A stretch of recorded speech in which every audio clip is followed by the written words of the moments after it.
বুদ্ধির ঝাঁপি পর্ব 224-এ আপনাকে স্বাগত বন্ধু।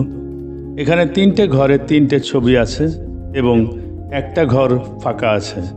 1, 2, 3 পরপর 3টে ছবি থেকে একটা করে অক্ষর নিয়ে একটা অর্থপূর্ণ শব্দ বানাতে হবে, যেটা বসবে চতুর্থ ঘরটায়, যা আপনি নিশ্চয়ই পারবেন। আপনি ভাবার জন্যে 20 সেকেন্ড সময় পাবেন। তারপর আপনি আপনার উত্তর কমেন্ট বক্সে লিখে দিন। আপনার সময় শুরু হচ্ছে এখন।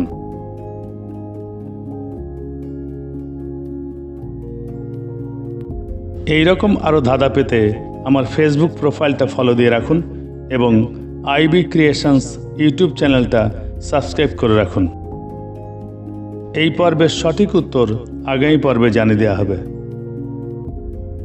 সময় শেষ। পর্ব 223-এর উত্তর কোকিল। পরবর্তী ধাঁধার আসর বুদ্ধির ঝাঁপিতে আপনার সঙ্গে আবার দেখা হবে। ভালো থাকবেন। ধন্যবাদ।